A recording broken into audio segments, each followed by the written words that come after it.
Well, guys, today we got a lesson in how to be an hypocrite while also teaching us about the rules for thee, but not for me, these ponces live by. This one is featuring the world's greatest climate scientist and epidemiologist, Bill Gates, and he was speaking to the BBC. Let's take a quick look.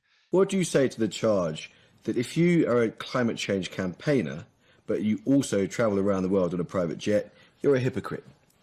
Well, I buy the gold standard of funding Climeworks to do direct air capture that far exceeds my family's carbon footprint. And I spend billions of dollars on climate innovation.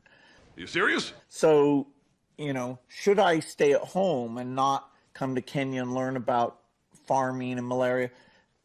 Are you having a stroke? Anyway, I'm comfortable with the idea that not only am I not part of the problem by paying for the offsets, but also through the billions that my Breakthrough Energy group is spending, that I'm part of the solution. Well, first off, well done to the BBC Act for even asking it, but my God, was the answer a word salad of hypocritical bullshit any politician would likely be proud of? Oh, and I didn't miss him squirming in his seat as he answered it, suggesting he knew he was talking crap. I buy the gold standard of funding Climeworks. Anyway, he said he's not a hypocrite because he pays for something called carbon offsets, or the gold standard like he said.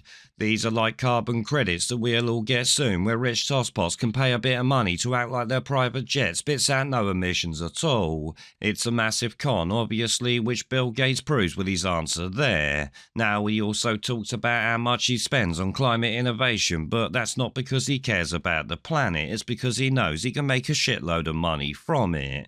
This is the reason why any of them are invested in it, if we're being honest. Oh, and to top it off, he says he's not part of the problem and instead part of the solution, so that means he can fly, drive and pollute all he wants. Anyway, I'm comfortable with the idea that not only am I not part of the problem by paying for the offsets, but also through the billions that my Breakthrough Energy group is spending, that I'm part of the solution. That there is staggering hypocrisy at best, no matter which way you swing it, and at worst it's him admitting that soon travel will only be for rich twats who can afford carbon credits, or offsets as they're currently called.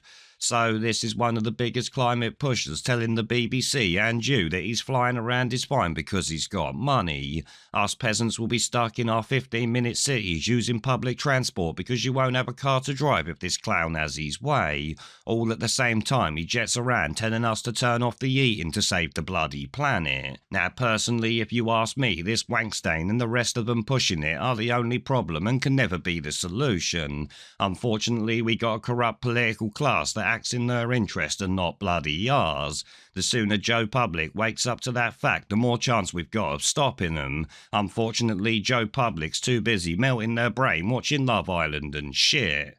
The sheep, mere sheep.